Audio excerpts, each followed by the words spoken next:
Hello and welcome to the latest Moneymakers Investment Trust podcast with me, Jonathan Davis. A reminder that for regulatory reasons, nothing you hear today, however stimulating and insightful, should be regarded as constituting individual investment advice or a specific stock recommendation. Them's the rules we have to work with.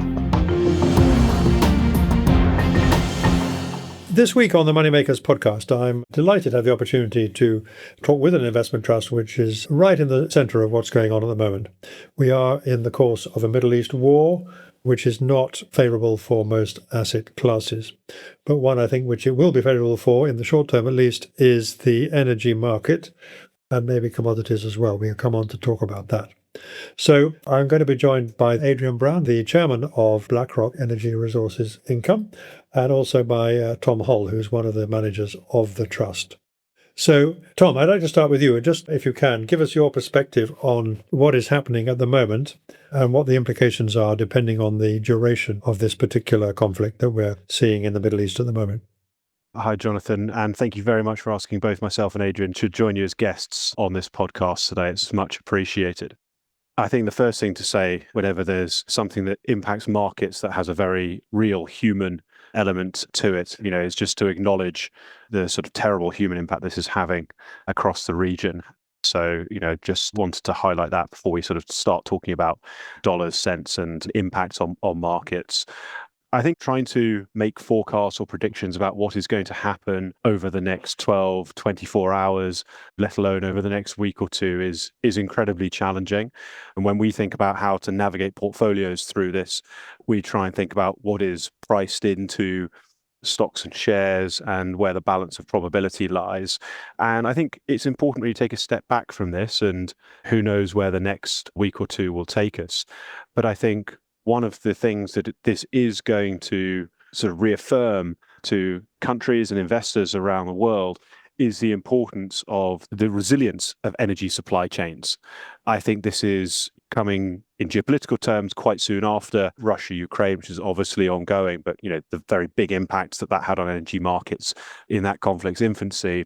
I think it reminds us about just how globally connected and ultimately quite fragile many of the systems that have been set up in today's world actually are, and none more so than that energy ecosystem. And so when we think about the fallout from this and one of the impacts, I think there's going to be a lot of introspection about it from countries and companies about, well, how over the next 3-5+ years do we ensure that energy systems are ultimately more resilient than they've proven to be over the last few years. And I think this is going to benefit domestic hydrocarbon industries.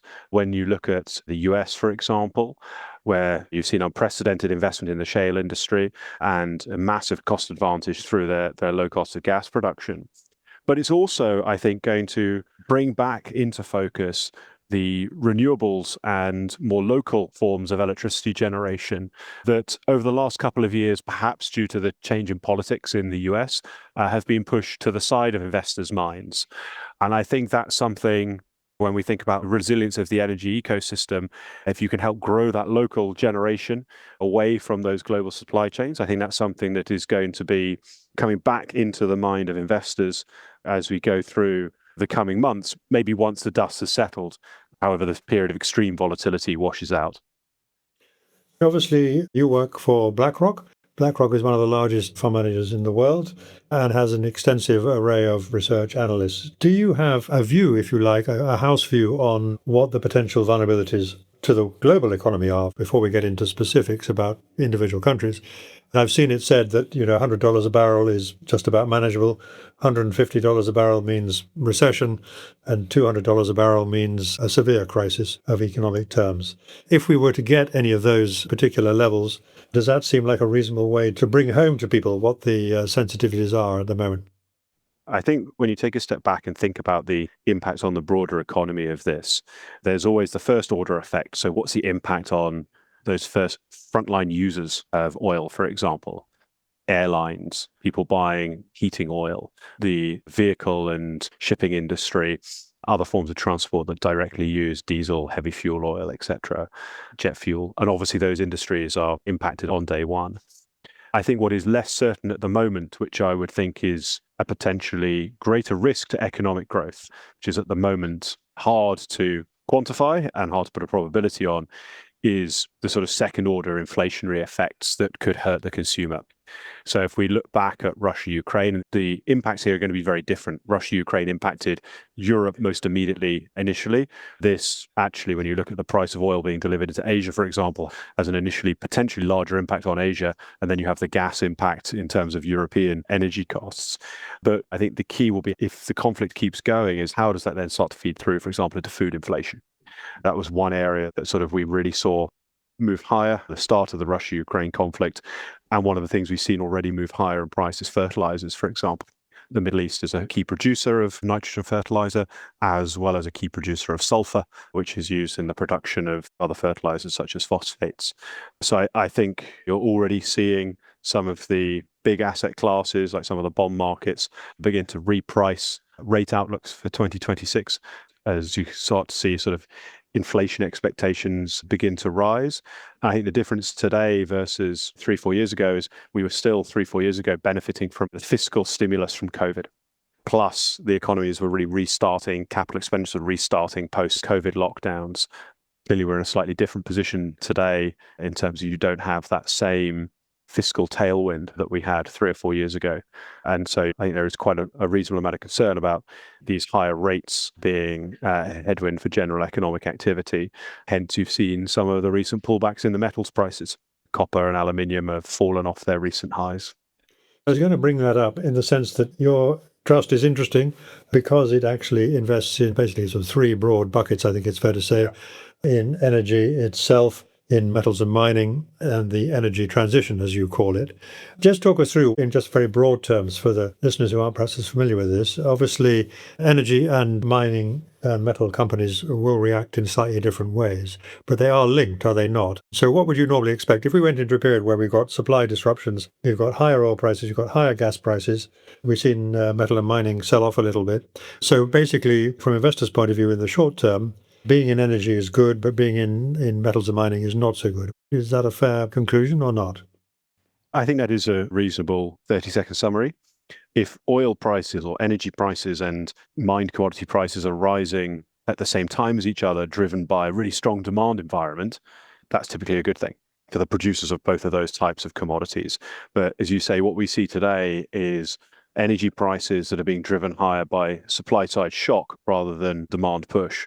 And that does raise the inevitable concerns around what does this mean for the end demand for metals, at least in the short term. I think in the medium term, again, it's going to bring back to the fore the need for resilient supply chains and the strategic nature of resources more broadly.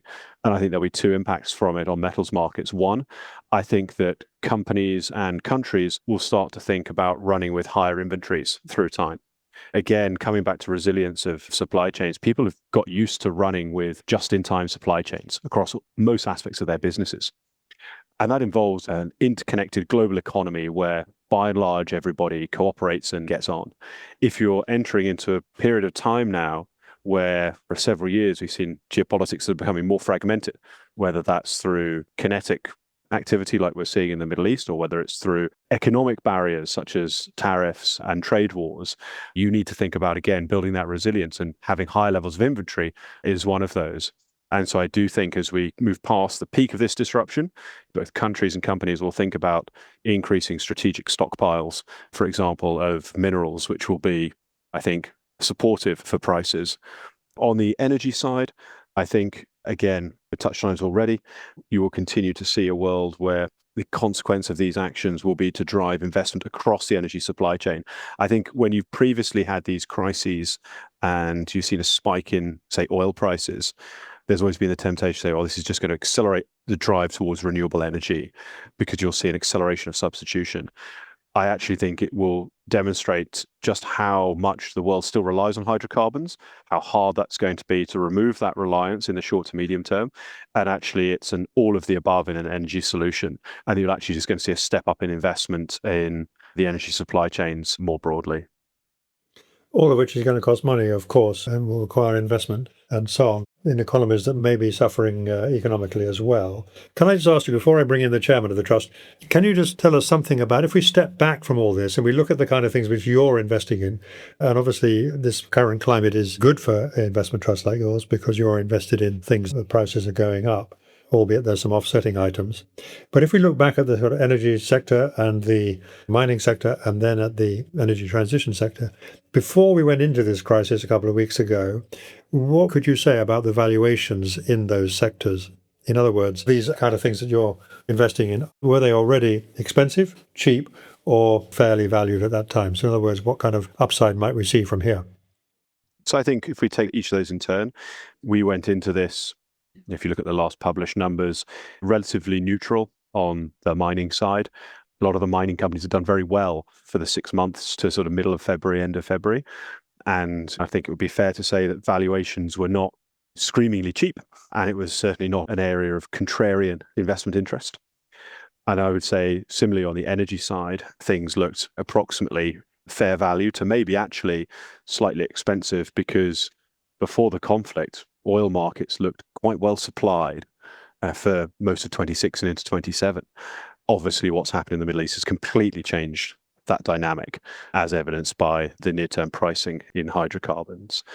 The area that we thought had become most compelling before the crisis kicked off was the energy transition area. We've been running energy transition portfolios on the team for circa 25 years now. And for the majority of that time, such companies have offered or promised higher than market growth. And sometimes they've delivered, sometimes they haven't. But typically the market has paid for that growth. And you've seen this group of companies typically through time trade at a premium to general equity markets. Really, since the change in administration in the US, with obviously the very vocal opinions expressed against some parts of the renewables or energy transition space by individuals in the administration, that part of the market has seen a real derating to actually trade at a discount to broader markets, despite the fact that many of the factors that support growth in that area continue to be strong, whether that's a desire for greater energy system resilience, greater energy independence, or the actual increase in expected electrical demand, especially in Western economies from the AI revolution, which would require both renewables and fossil fuel baseload production alike. So we have been, over the last 12 months, gradually increasing the percentage of the portfolio that's been exposed to the energy transition area, because you have seen quite a substantial derating there. I think that was where we were probably, on a risk-adjusted basis, the most excited about the sort of 12 to 18-month outlook before the crisis hit. The last 2 weeks, therefore, have you had to make a lot of changes to the portfolio because of the changing dynamics as a result of these things that are happening, which are obviously outside your control and may be affecting the balance between those different sectors that you invest in? Yes, I'm obviously slightly restricted in what I can say, given the public disclosure as that the trust sits on in terms of data that we give to the market. But if I can talk in general terms, we have moved at the margin some of the positioning, really just taking down some of the exposure that is more globally cyclical and looking to, where appropriate, add to some of the hydrocarbon exposure. But that's been more at the margins. It's not been a wholesale change, because I said we came into this in a relatively neutral position as it related to energy and had been taking profits in a couple of the mining areas just because of the strength of the performance in the prior 6-month period. You are listening to a Moneymakers podcast. We are an independent research and publishing venture, and grateful to JP Morgan Asset Management for their generous no-strings financial support, which enables us to keep the podcast free and our editorial principles intact. Each podcast episode goes live shortly after being recorded, with a weekly catch-up email notification every Saturday afternoon. Why not also try our premium weekly subscription Moneymakers newsletter, which provides a comprehensive summary of all the latest news, results and performance data from the investment trust sector, with links to the relevant stock exchange announcements if you want to go down that rabbit hole, and many other regular features, including more than 170 in-depth and independent trust profiles, regular market commentary and videos, plus the editor's list of favourite funds. If you never want to miss a thing that might affect your portfolio, do please sign up today at money-makers.co. And if you follow this podcast on YouTube, please do use the subscribe and like buttons. Thank you. So I'd like to come back to the portfolio at the end of this podcast, but if I could bring in you now, Adrian Brown, who's the chairman of this particular trust. This trust is interesting because there aren't many trusts in the investment trust sector which are exposed directly or indirectly to commodities. You're relatively small, 190 million odd market cap. But you're in a good place at the moment. You have a continuation vote, which is coming up next week, I think. And it would seem to appear that you're in quite a good place, are you not, at this point? Thanks for talking to us. Yes, as a board, obviously, we have high confidence that the trust is doing what it promised to deliver to shareholders. But if I take a step back to look at the continuation vote, we put it in largely because we think it's an important element of good governance for trusts generally to allow their shareholders to have a say, particularly given the recent history of the last couple of years of relatively persistent discounts across the sector. And we'd say a bit of a trend towards trusts, generally more trusts offering these continuation votes. So, we put this in at the AGM last year, and clearly the vote is coming up next week. We've been monitoring our shareholders and engaging with them over the last year to make sure that we're still representing their interests. That's included clearly monitoring and controlling the discount. We've always been active in discount management, but we've done a bit more recently. And I'm pleased to say that and other things have paid some dividends in that we've seen the discount coming in from sort of around 12% at the beginning of last financial year to more like 4% now. We've been focusing on controlling costs. So as many of your investors may be aware, we have a cap on the OCR whereby BlackRock refund fees for any costs over a certain limit, which is currently 1.15%. We reduced that last year. And so that protects shareholders from rising costs and any impacts of scale, which you did mention we're a relatively small trust. And we're very focused on making sure that we remain relevant and competitive. And the relevance is we do think we have a fairly unique strategy. There are some other commodity trusts, but none with the stool that you described at the beginning, the mining, energy and energy transition. And we are confident because of that structure, which gives us, if you like, a diversified base. And you might even say energy transition has some different characteristics to the other commodity sectors, which helps deliver the stable, the reliable income that is what we target. And we've recently increased the dividend to make sure that income remains competitive. So we're now targeting a 4% of opening year NAV dividend. So for those grounds, we think we are delivering the promise to shareholders. Clearly, we'll find out next week what they think, but we would hope that shareholders can recognise the value that the trust has been delivering over the last year or two. Right. Well, I've got a number of questions about that. I mean, obviously, the performance record is looking good at the moment. I think it's fair to say. Over 5 years, I think you've performed very well in absolute terms and also against those indices that you choose to treat as comparators. You don't have a formal benchmark, I think. It looks very good, 150% or whatever it is over a period. But you are, as you say, very small. So given the reluctance these days of wealth managers and other institutions to invest in smaller investment trusts, do you face any pressure to do something about the size of the trust? One school might say, well, why don't you just merge with BlackRock World Mining and make a bigger vehicle that we can all invest in? So do you feel under pressure to actually make the case for your particular strategy, which is to have these three different pots? And what kind of rationale do you make for having that particular strategy at this particular moment in time? You're right. We are a relatively small trust, and clearly there's lots of commentary in the market about the economic scale for trusts, in particular for wealth managers. As a board, we would argue that for a largely retail shareholder base like that which we have, scale is less of an issue, provided shareholders are insulated from the potential rise in costs that you might get if the trust gets too small. Because the market liquidity is ample for most retail shareholders, it clearly is a constraint for bigger institutions. But no, putting that aside, we absolutely, of course, would like to grow the trust. The best way is performance and accreting shareholders that way. We've clearly considered other things and will continue to keep our minds open in respect of opportunities to grow the size of the trust, provided that be in the interests of the existing shareholders. Right. So a couple of things I'd like to just ask you about.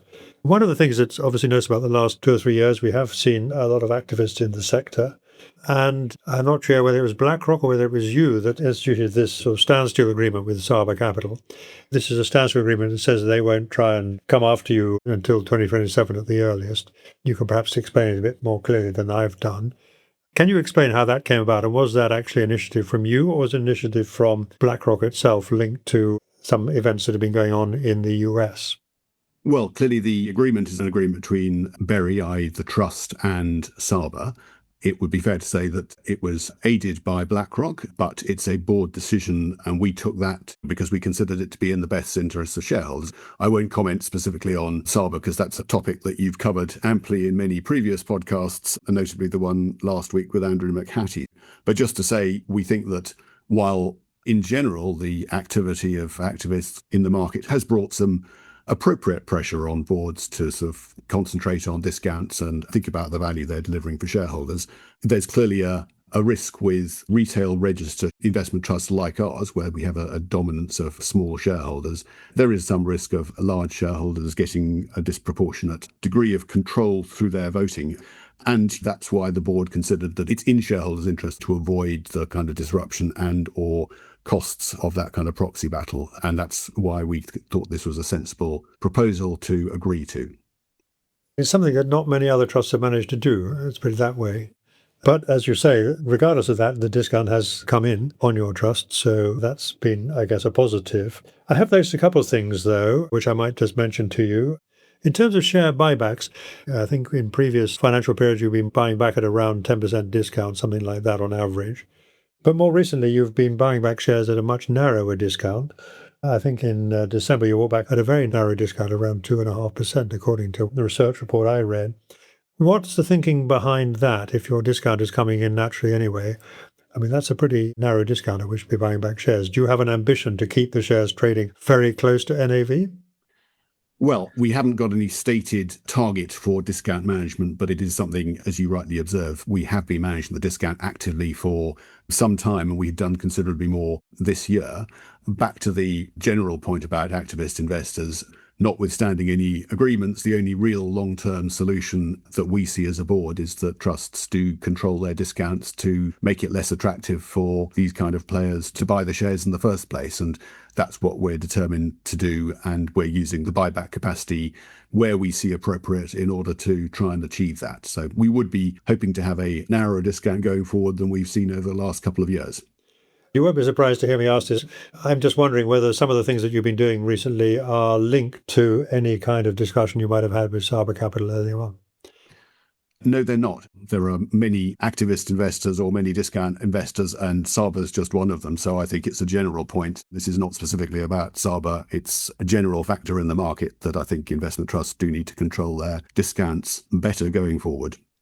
Okay, so let me ask you a couple other things which I find interesting and potentially positive. First of all, you've switched to, I think, a form of enhanced income strategy. In other words, you're paying this 4% of NAV as a dividend. That's obviously in practice being an increase in the dividend. Perhaps you can explain the thinking behind that. But on the other hand, against the sort of general background where we've seen investment trusts make the argument that there are special things that investment trusts can do that other types of fund can't do, and in particular gearing. That's a board responsibility, I think. And your gearing has come down recently, quite small, 4% or something. Perhaps you could explain that as well, why you've been reducing the gearing at a time which has actually turned out to be very positive for the NAV of the trust. Well, just to be clear, so the board sets a range of gearing potential which the manager implements. And so not to sort of put Tom in the hot seat, but I mean, the board sets up to 20% limit on gearing and subject to an overall cap as well. But the decision as to when to apply that is currently with the manager. I mean, I think having a relatively modest gearing as commodity markets reached their peaks in February was probably not a bad thing to do. But I'll let Tom jump in if he wants to on that. But more broadly, Jonathan, yes, re the dividend, we are conscious of the fact that as investment trusts, it's important that we make use of the facilities that we have as an investment trust that other funds wouldn't have. And one of those is indeed smoothing income. And one thing that we observe in the market is that increasing numbers of our investee companies will be returning cash to shareholders, if I can put it like that, via a buyback rather than a dividend. And I think there'll be lots of other people's data in the market, but what I've observed recently is it's something like a third of the FTSE cash flow yield, if I can put it like that, comes in the form of buybacks, and maybe rather more than that, 40-50% of US stocks comes in the form of buybacks. And so in that environment, it makes sense for us who have an income target, and we have shareholders who are looking for a consistent and competitive, it needs to be a competitive dividend yield. It makes sense to use the investment trust facility to smooth and use reserves to pay dividends precisely to allow that. And we do have both revenue reserves, which last at least a couple of years, and we have, I think, something like 15 years worth of distributable reserves that we could use to smooth that dividend should the underlying cash flows, underlying dividend flows from our portfolio companies not be sufficient to meet the dividend on the trust. So to the outside observer, it's a kind of slightly intriguing combination where you're investing in essentially companies that are certainly dependent to a large extent on commodity prices, and yet you are sort of guaranteeing a particular level of yield. And obviously commodities are volatile by their nature and don't always generate significant amounts of income. So it's an interesting combination. Was there any one particular factor that drove you to arrive at this decision to adopt an enhanced income policy? Well, I think we've certainly seen that attractive dividend yields are one of the things that helps trusts maintain lower discounts.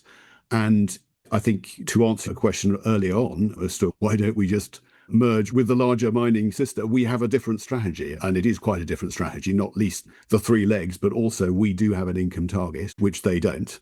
I'll let Tom or somebody else describe what World Mining does, but that's essentially a pass-through, I believe. So we have a specific target, and we aim to keep a reliable and stable dividend for our shareholders.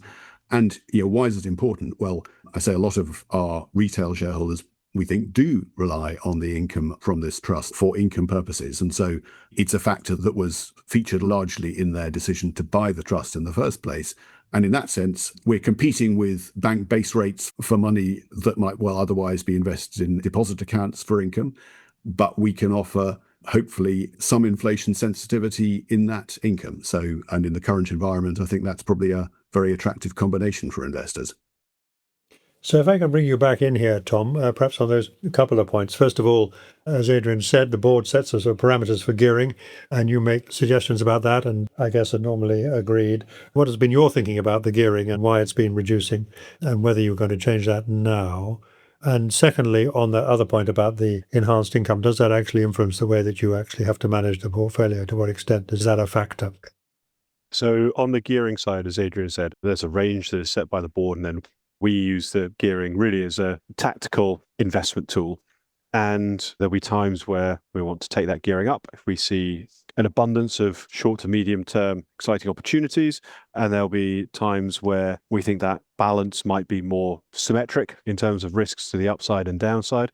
And then we will take the gearing down, because these are typically quite volatile sectors, whether they're the more commodity-led sectors of mining and energy, or the higher growth areas of energy transition. These are three areas that have volatility in them that is typically higher than the market average. So the choice to then layer gearing over the top of that is one we don't take lightly. It is quite different to, say, some income trusts that would be more general in nature, focusing on the very income-heavy areas of the market, which would perhaps in certain times be lower volatility than market average. I can understand why they would have an element of structural gearing, but for us, we see it a lot more tactically. In terms of that flexibility around income, that was a very deliberate conversation that we had with the board around about the time we brought in the energy transition piece into the trust's core investment universe, because we didn't want investment decisions to be skewed or influenced by wanting to income seek. And we wanted to instead optimize for total return, because that would ultimately lead to a better shareholder experience. And from time to time, that might involve meeting the dividend from paying out of reserves. And sometimes the dividend will be covered or more than covered by the underlying income generated by the portfolio.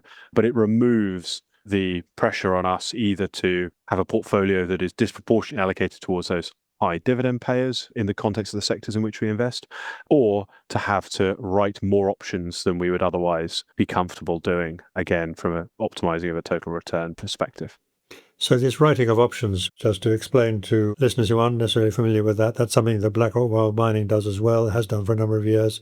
And this is a way to generate higher income than you would otherwise do from just investing in the securities that you invest in. That's basically right, isn't it? So you're giving away some upside in order to guarantee some income in the short term. That is if we write call options over an existing holding. What we will also do in this trust is write put options if we see interesting or exciting opportunities to enter into a stock where we're also going to be paid well for the volatility, which is one of the main determinants of an options price.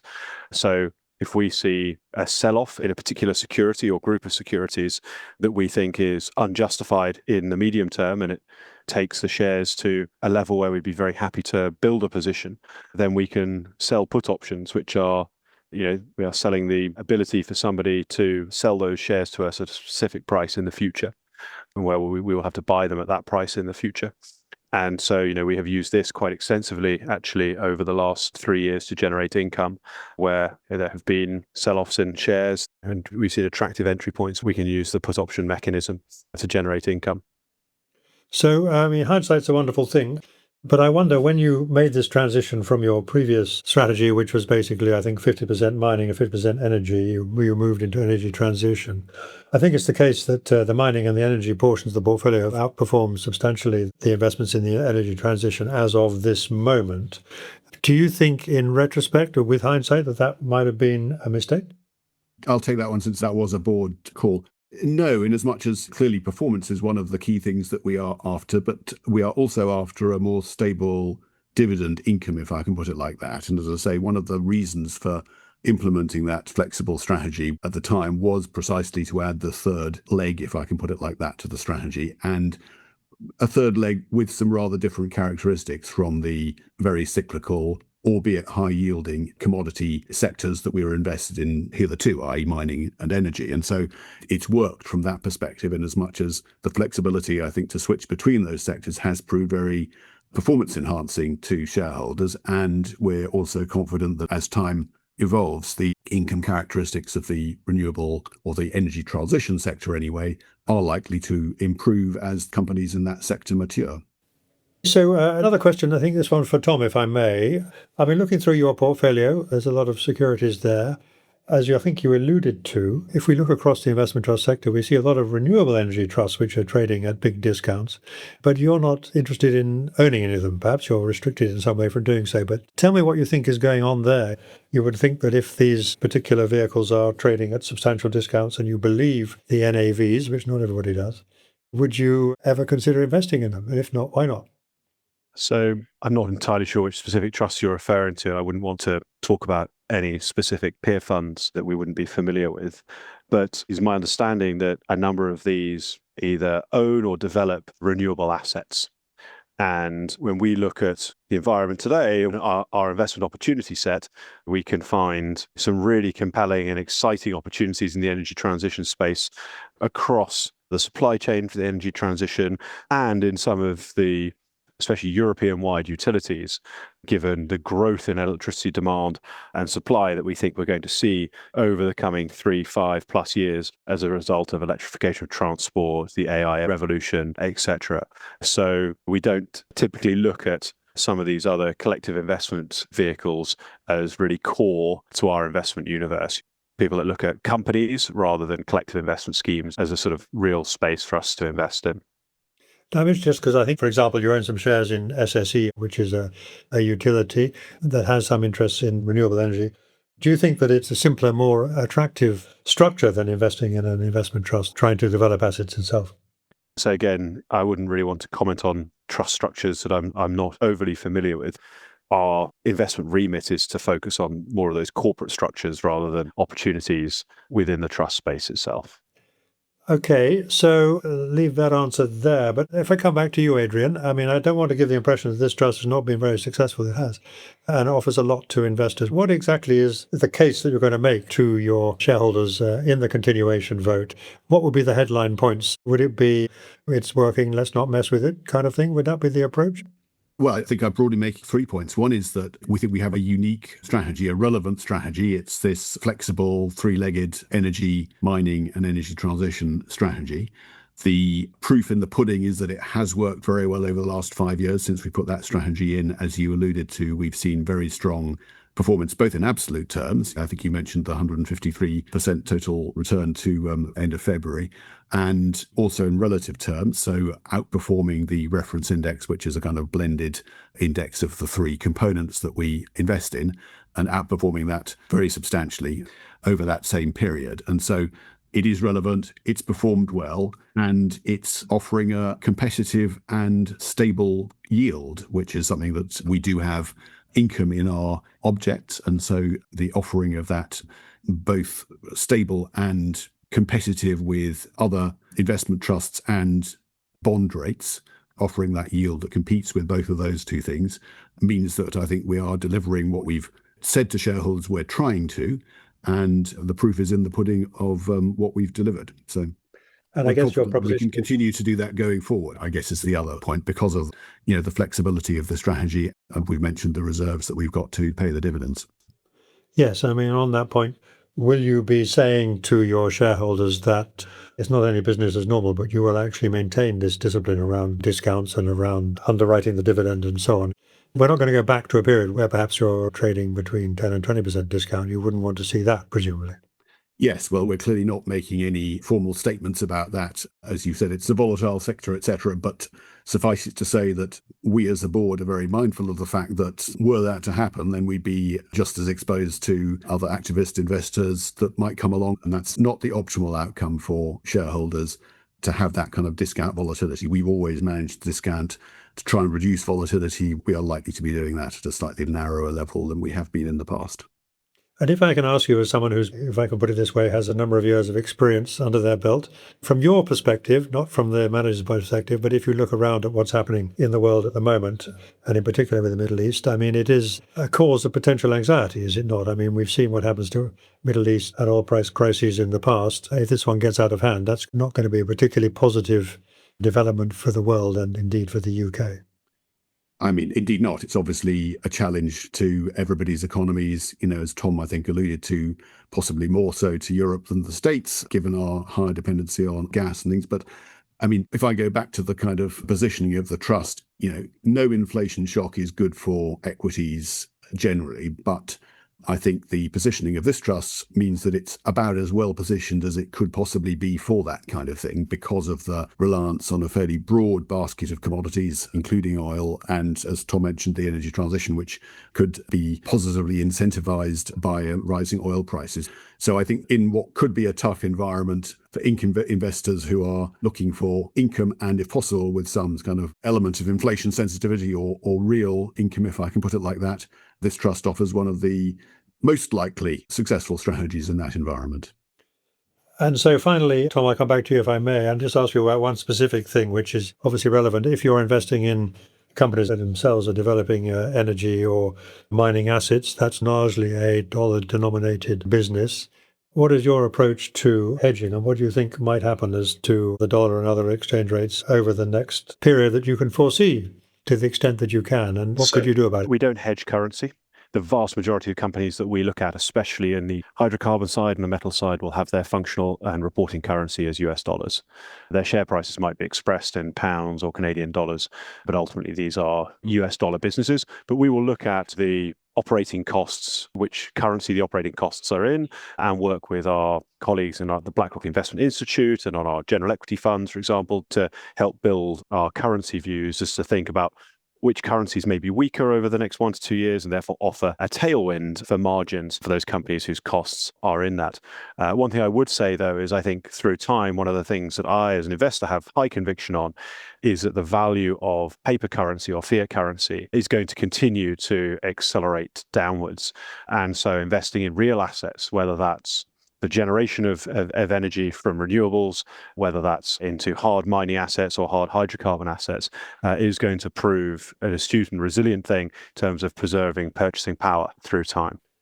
Okay, so I think on that note, that brings us to a close of this particular podcast. I'd like to thank you both, Adrian Brown, the chairman of BlackRock Energy and Resources Income, and Tom Holl, who is one of the managers of that particular trust. It's been very timely to speak to you this week, and thank you for your time and for your thoughts on the very big issues that face us. Thank you. Thank you for listening. The Moneymakers Investment Trust podcast is independently produced and edited and is freely available on YouTube, Apple Podcasts, Spotify, and other podcast channels. You can also sign up at money-makers.co to be notified of each new edition. If you want more news, analysis, interviews, and other investment trust content, don't forget to look at the Moneymakers Circle, available for a modest subscription at the website.